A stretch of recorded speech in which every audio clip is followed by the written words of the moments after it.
Hello, everyone. How are you doing? Welcome to another show with She's Purposeke Book Talk. I am author, Coach Andrea Ragland. And you know what today is? It's Thursday. It's another author on the platform today. We have a 7-time author with a new release. 8 books, right? And so you know that we love to encourage, inspire, congratulate our authors. But before we congratulate the author, I want to let the people know again who I am. I am author, Coach Andrea Ragland. I work with Christian professional women, helping them to identify limiting beliefs. I'm a burnout coach. And so you know, as a burnout coach, I help individuals bring balance to their lifestyle. So you're not bringing stress from work home and home stress to work, right? We work on healthy wealth, healthy boundaries, healthy lifestyles, right? We help with goal settings. So if it's not day-to-day goal settings, week-to-week goal settings, and sometimes I say yearly plan, right? So if you need an accountability coach, I'm your girl. She's Purposeke. Visit my website at www.shespurposeke.com. If you have any problems navigating, get into the service that you need, you are welcome to email me at life@aglancebooks, that's with the S, at gmail.com.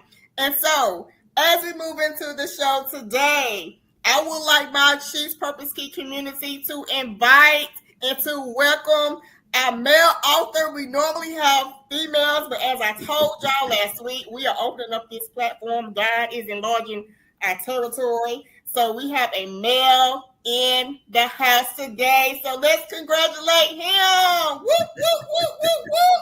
We congratulate you and we welcome you onto this platform, She's Purposeke Book Talks. And so I want you to come on in, and let the people know who you are. Well, good afternoon, good evening, good morning to all. I am author Samuel Jones, Sr. of Philadelphia, Pennsylvania. Excited and elated to be with you and all the people who follow and like and come in and participate. And we just thank God for the platform that we can get in and share our newest book, No More Prisoners. No More Prisoners. Yes. Okay. So listen, I know we're a little hype about No More Prisoners, but we're going to get a little deep into that title of the book, right? Yeah. And so let us know, as an author, when did your journey begin? Well, I really, truthfully, it began probably in 1993, really. We started our ministry with the Off Drugs and On Jesus platform, where we did revivals and crusades in the city of Philadelphia. And I realized coming from that, we were doing prophetic classes and prophetic training in ministry. And during that time, you know, in order to do prophetic training, you have to have manuals and writings. Well, my father, he was a poet, and I would be the one that sat with him with his poetry and listened to it and try to be just like him, and realized that poetry was a part of my ministry. And when we started doing the classes, we started adding manuals. Every month we had manuals, prophetic manuals, and from the manuals we started getting revelations to different type of books. So way back in the 90s, and now we can say way back now, right? Right. Right. It started the platform with different ministry teachings and trainings on books. Awesome. So this newest book, and as we are going through the interview, you all, eventually, while he's talking, while we're having conversation, I will share that his book is on Amazon. Right. And so I will scroll through as I normally do to support your story in your book and let people know where to purchase your book. And towards the end of the interview, I will allow you to share your platforms if you have any outside services that people can connect with you. Stay to the end, everyone, to get his information, because I already know that this is a powerful opportunity for you to get connected in more than one way, right? And so, speaking of your newest release, what inspired that title? Well, I think the inspiration came from knowing that people don't realize what's inside of them until it's exposed. Mm, And so the inspiration was, how do I help people shift from being in a place of freedom to being into a place of being free? And so the inspiration had to come from me realizing first that there were some things inside of me that I've been holding on to for years that I didn't realize was there. And mm-hmm. until they were exposed. So once they were exposed, I was inspired to begin to help others reach that exposure point and make them realize it's not something that should be stayed on them or attached to them. So the inspiration came of saying, get people out of their past and living in freedom and start teaching them how to live free. All right, that's awesome. That's awesome. And do you have a copy of your book with you? Uh, Whoop, always. whoop, whoop. Yes, I love it. I love it when we read, because sometimes I put people on the spot, but that's okay. That's okay. That's okay. It's my guide. Listen. Okay, awesome. So hold it up one more time. All right, that's the back. Okay, and that's the front. And where is your book available? On Amazon. On Amazon. So it is available on Amazon, you all. Okay, and so digging more into the interview, I'd like for you to talk about, okay, well, first of all, let me ask you, because I realize that you've been in ministry for a while. So, and again, as you have, seasons have changed, right? And you're talking about exposure, you're talking about, moving from your past, moving into being free, even from, I heard free to freedom. No, from freedom to free. Oh, from freedom to free. Okay. So with that being said, if you had a mission statement that keeps you going, keep you motivated, what would that mission be today? The mission would be really to bring an understanding to leaders, mainly that you're leading people, but to be free while you're leading them and help others become free. Years and years and years I've preached and taught deliverance, not realizing that even in us we need to be delivered. And so the mission would always be to operate from a place of being free and not just a sense of having freedom, because even a prisoner has freedom in prison, but doesn't make them free. Amen. I'm glad you said that. That's why I heard those two words, and I really have never heard it separated that way. Yeah. That's why I was asking. I was like, I heard two words that I have really never heard put together, and that's freedom and free. Yeah. And so I'm glad you said that, because that is very true. We can breathe. I have never experienced it, but I know individuals that have, and there's a lot that still goes on in a certain space, right? So thanks for sharing that. I really do appreciate you sharing that. And so who is this book? Who is your audience for this story, for this book? It could be anyone, but at the same time, it's for those who think they're fooled to think that it's people that's hindering their life.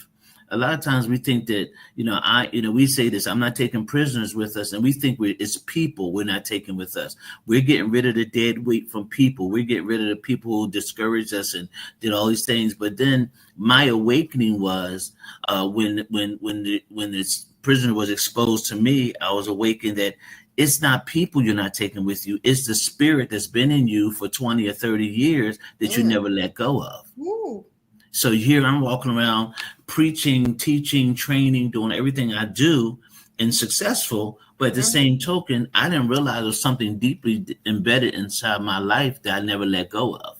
Wow. And so people are 15 and 25 and 35. And I've ministered to people on this platform, such a similar platform that have been in living for 60 and 70 years, and realize they've had things in their life for 50 years that they never let go of.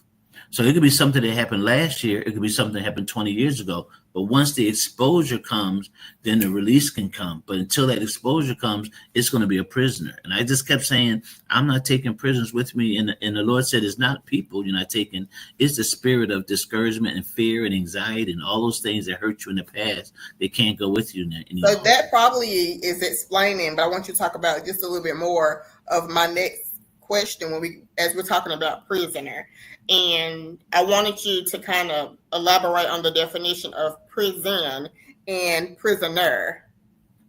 Yeah, well, when I think about a prison, of course, is something. It could be something or someone, because actually a person could be a prison for you also.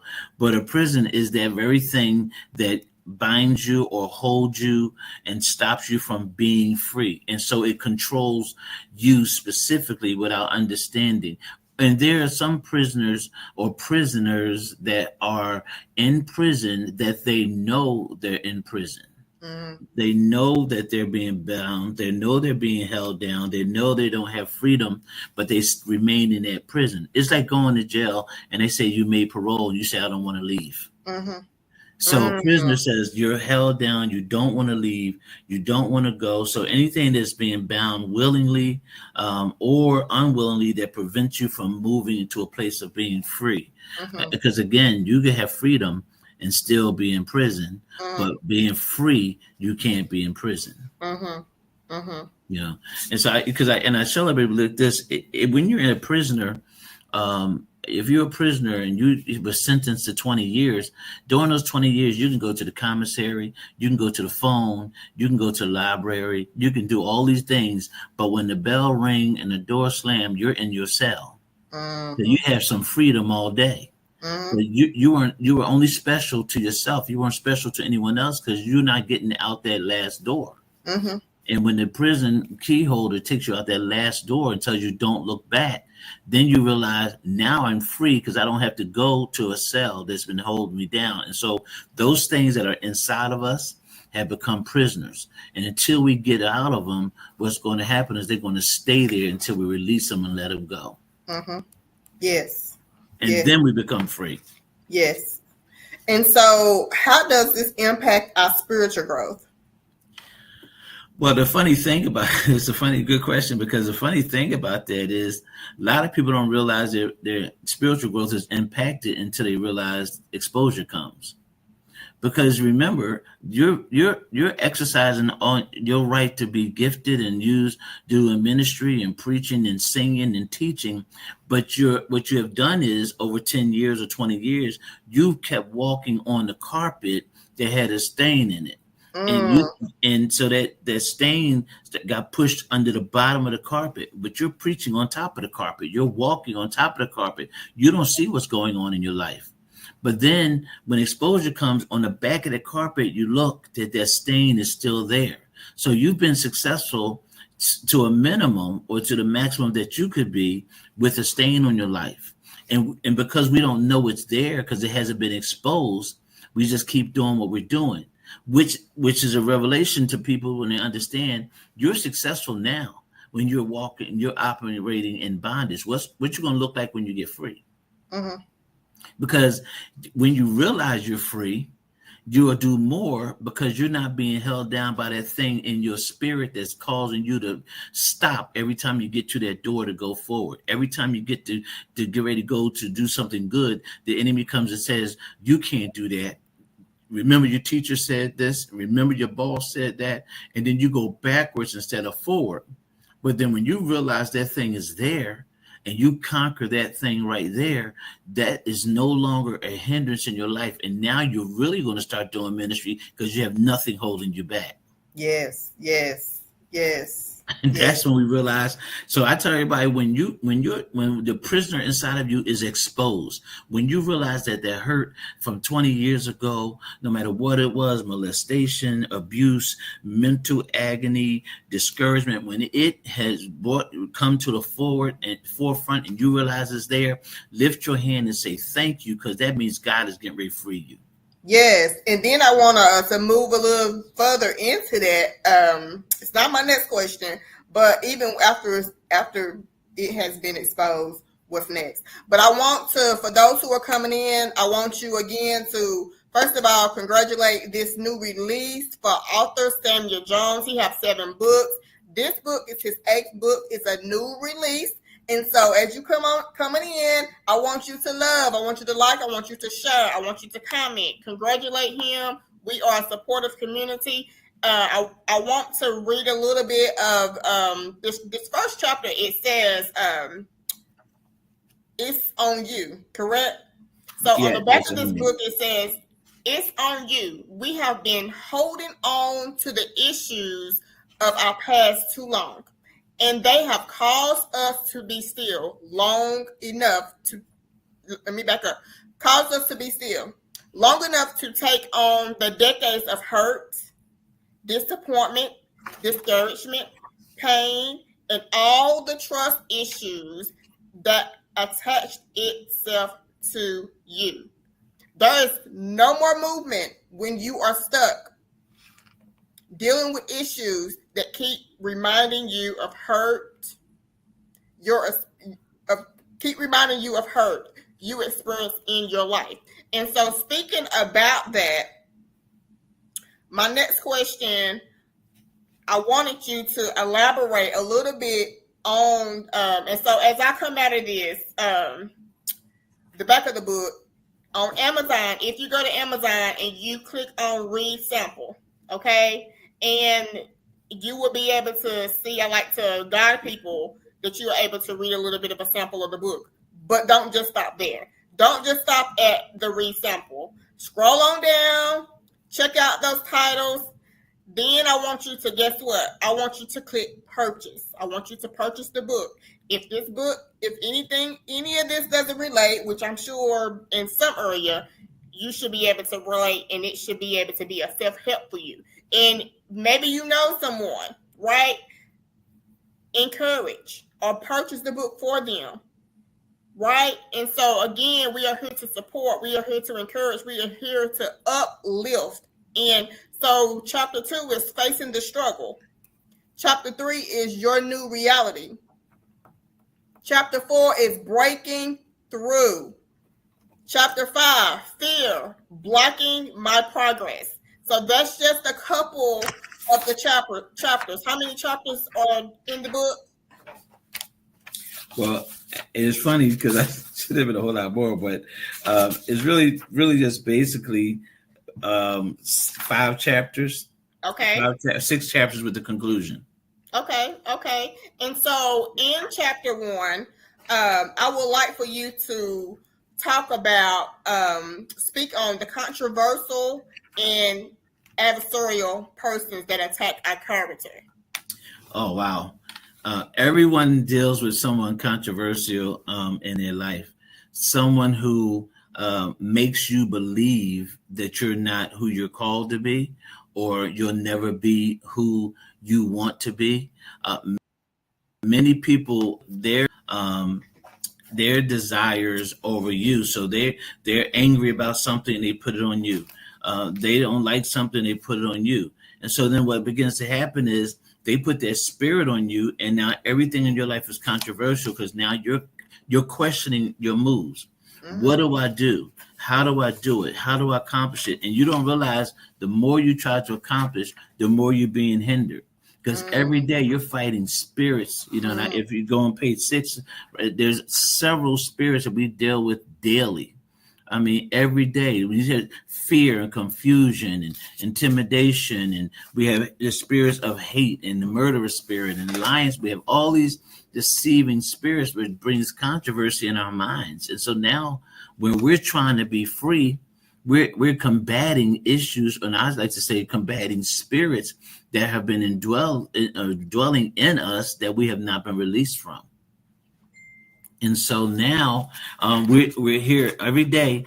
When we try to go be free, we can't be free because here comes one of those spirits that come up on us. I think it's, some of the things like the insecurities, the discouragement, the jealousy, rebellious spirits that's in us, spirits of disorder and things that we don't really see, but they happen to us all the time. Mm-hmm. And they become controversial in all that we do. And then it becomes intimidation because it becomes an intimidating factor. And once it becomes an intimidating factor, the next place from intimidation is the spirit of the bully.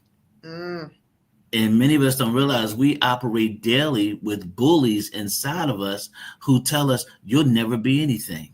You'll never make it.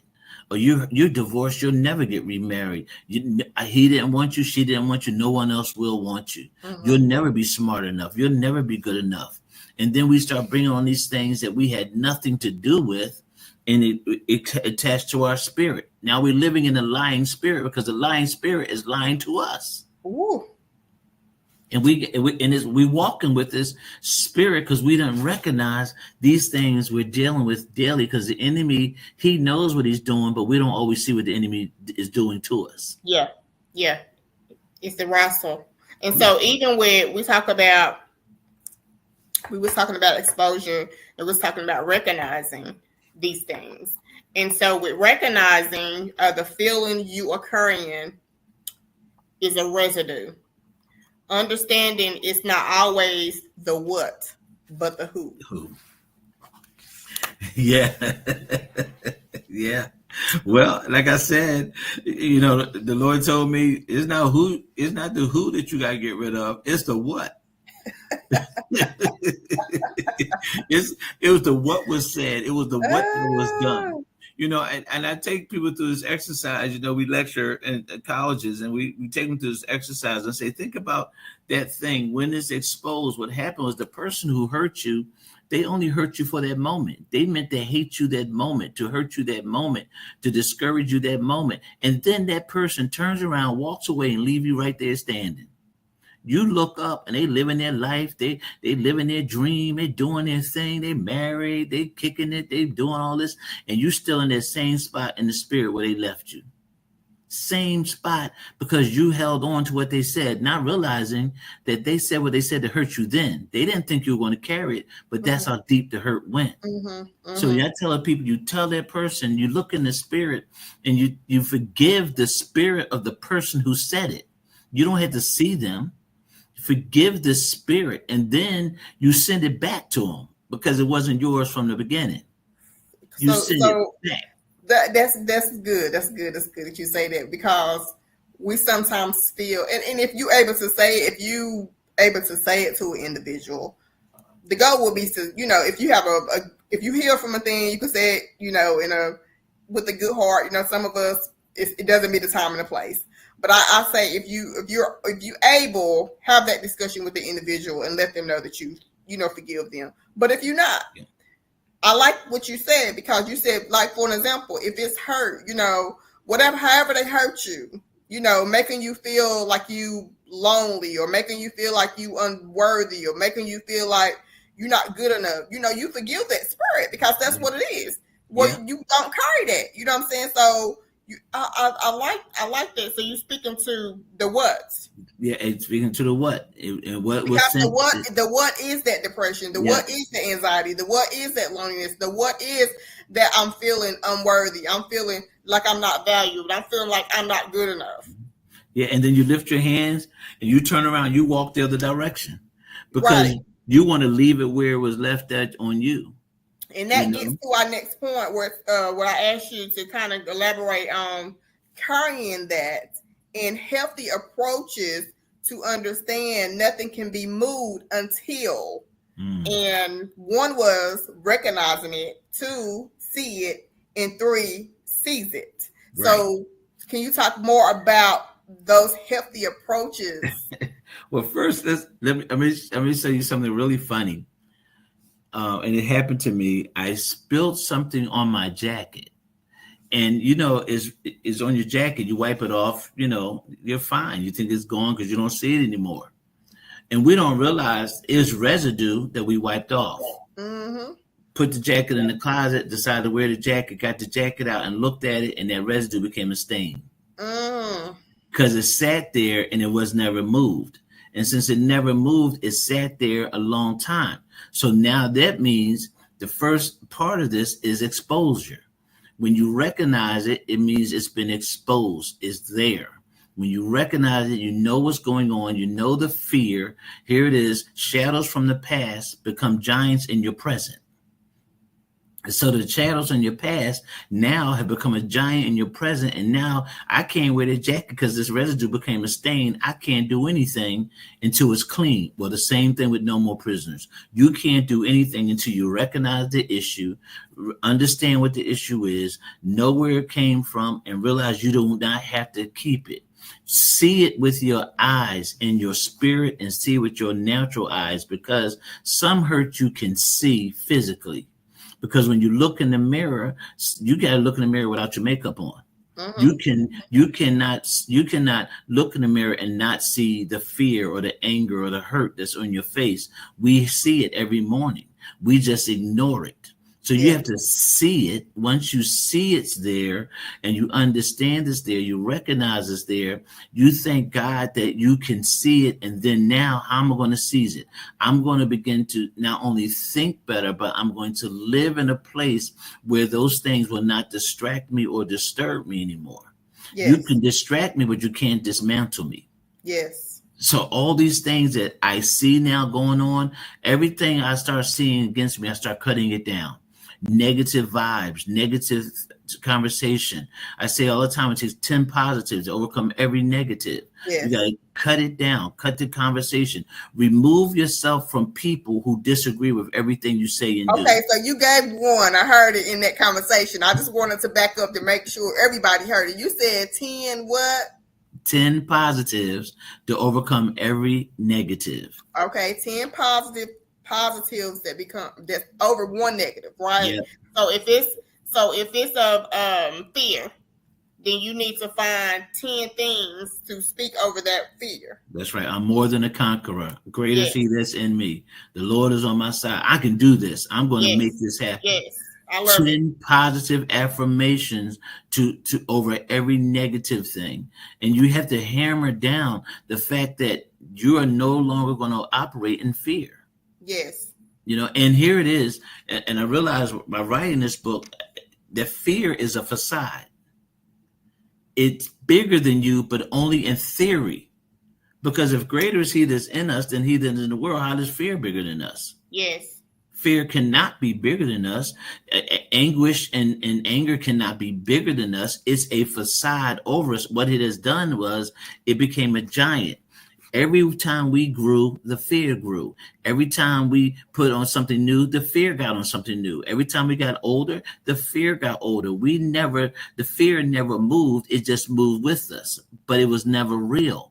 It was just that thing that caused us to believe we weren't going to make it because we heard it in our ear, we thought about it in our mind, and we put it in our emotions. Yes. And so what I like to say when it comes to fear, I always say I'm a faith over fear. In everything that I've been doing, I'm telling you, faith over fear, faith over fear, faith over fear. But it's false evidence appearing real, you know. And it's this what if, this what you know. It's all these questions, you know. And you know, I always tell myself, even when I'm dealing with that, understanding that false evidence appearing real, or even just these imaginations of, well, what if this fail? Well, what if it don't fail? You know, like you were saying, positive over the negative. You know what I'm saying? Well, what if in every negative that the enemy try to throw me, I throw back something positive because I know he is greater. I know that God, first of all, his thoughts is not my thoughts. His ways is not my ways, right? There's always a greater. It's our portion. It's our inheritance that we have exceedingly abundantly above all we ask or think, right? Yes. We can't see it. We have to trust that it's working out in the supernatural realm. But and that, you know, and so I like what you're saying, because it's just that imagination, and that's why I like when people say sometimes you got to get out of your own way, and God is a God of order. So in what I speak, you know, I like to reflect back to me too, because when I combine all of those things, you know, understanding that even, you know, the trials of our faith work in patience, even in understanding, you know, the faith over fear, understanding that God is a God of order, and he's going to direct our steps, which means that he's going to give us strategies, he's going to give us systems, he's going to give us what it is that we need when it comes to moving the way that we need to move. Right. That's right. That's right. All right. Right. But, you know, the other thing is, you know, you can't fight an enemy that you can't see. You can't fight what you only hear. Mm-hmm. So you hear the enemy in your ear, you hear negativity in your ear. You can't fight it until you ask God to show it to you. Yes. So when Yes. you show it to you, he show it to you in your natural eye, but mainly in your spiritual eye, because what you're dealing with is something that's inside of you, not Mm-hmm. out in front of you. Yes. So your bullies are inward and not outward. So you say, Lord, show me what's inside of me that I need to clear. Now, the thing what people don't understand is God's desire is to make sure we live free inwardly Inwardly. as we Yes. walk freely outwardly. Outward. Yes. Yeah. And that's where So, those emotion, when it comes to those emotions, and I say that because I had to speak against it myself when it comes to like you said, those voices and the things that go on inside you, like anxiety, your heartbeat start racing yeah, fast, yeah, right? And so as you say, we're gonna speak to it. right, We not gonna talk about it. right, We ain't gonna talk about it. right. We're gonna speak to it. And so once you start, because we first of all, like you said, we recognized it. I see you.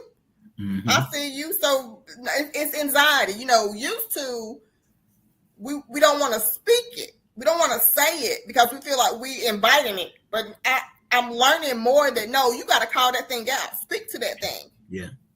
Confronting it is the best thing to do because Mm-hmm. once you see it, you'll learn how to seize over it. Yes. You cannot beat something that you don't. A bully is only a bully until you confront him. When you confront the bully that's inside of you, which and the bully is fear, then you tell that fear, and you can't live here. You can't. I'm not going to walk in this fear because what has happened is from a child to an adulthood, what someone says with you will always give you fear. It causes fear to stop you from going to that door that's been open for you all your life. It's been there open for you all your life, and you refuse to go through it because of what someone said to you when you was 12 years old. Yes.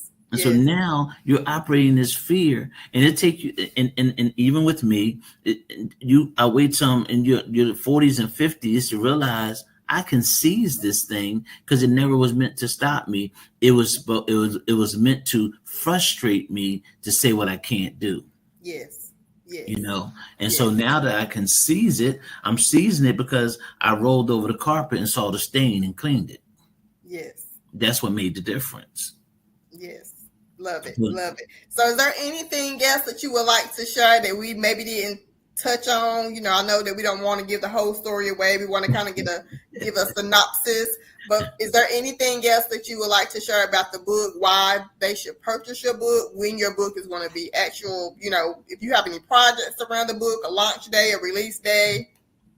Yeah, I just believe in that this is one of the books that came from a place where everyone has had to deal with in their life.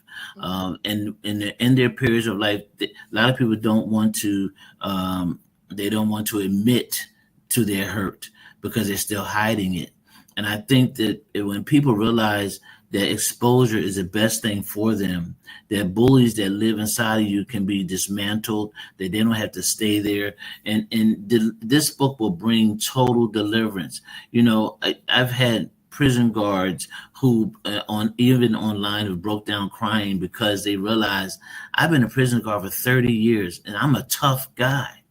But when I read the book and realized it's some things I've dealt with before I even started working, things that I was dealing with in school that I didn't finish school because of what was inside of me.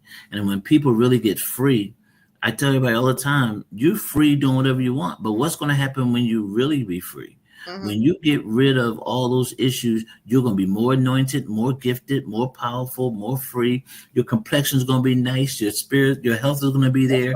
You don't have no stress over you. You're going to, your body's. Listen, I refuse to be in a place where I can't be healed. And a lot of our sickness comes from the things we have inside. And when people read this book, they can be healed physically, emotionally, and definitely spiritually.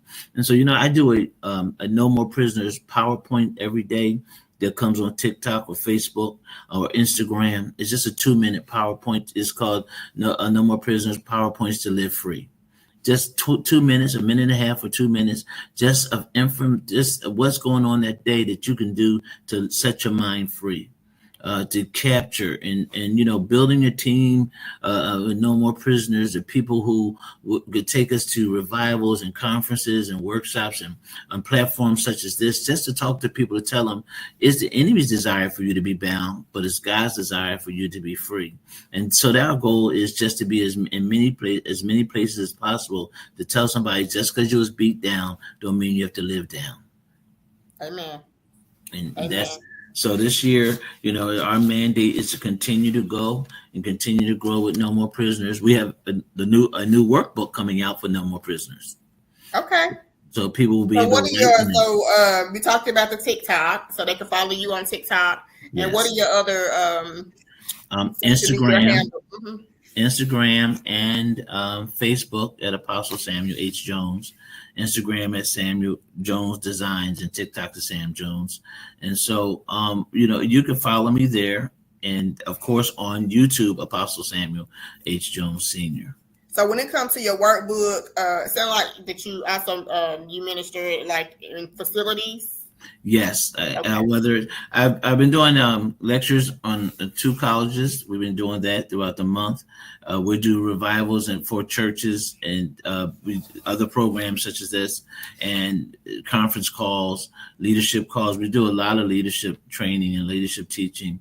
But the workbook is great because then people can have the book itself, and they can have the workbook so they can write information and keep notes on a daily basis of what's going on in their life, from a place of bondage to a place of freedom. So how can they, do you have a website for them to go to, for them to fill out a form for them to schedule your services? Yeah, they could come to Apostle Sam Jones at Gmail. Apostle Sam Jones at Gmail, then make the request there. And then what we would do is get back to them, find out exactly what it is they're looking for. Then we will send the information so they could send the information back to us so that we can, discuss what they would like. Okay. And so is most of your services, how far do you travel from your state? And do you do like virtual? I do virtual internationally. Okay. But I'll do all national travel. It's in the country traveling. Okay. But we have not. We have gone overseas to do some programs in India and in Africa. But my desire is to stay in America grounds. Okay.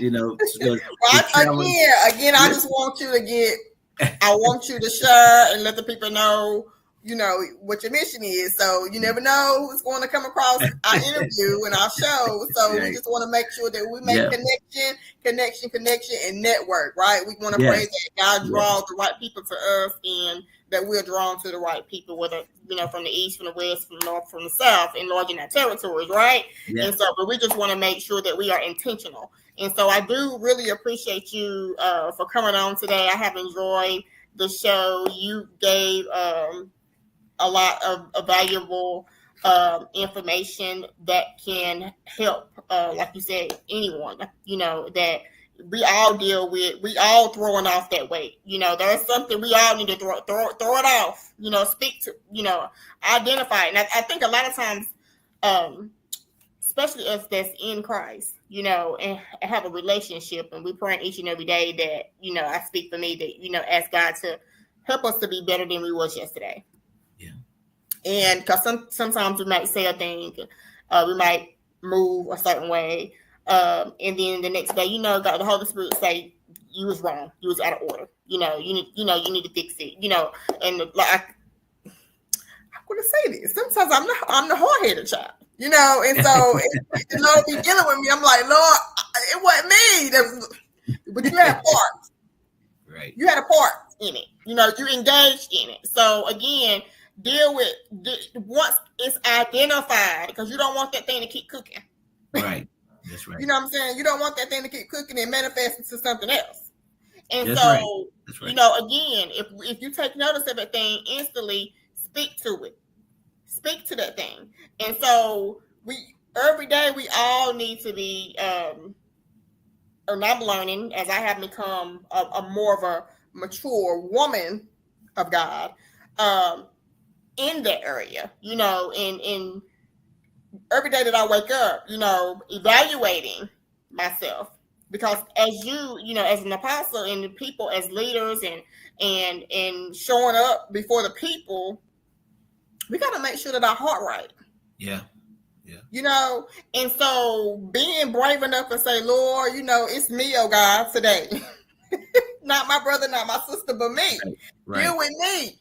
Because I want to be, we're representing you, So so we thank you all for joining She's Purposeke Book Talks. And as I always say, if you are an author, if you have a new release coming out, you have a new book, you're a first-time author, I would love to help you celebrate your accomplishment. I would love to bring you on the She's Purposeke Book Talks to share your story. Yes, yes, yes. The platform is open to male and females, right? And so as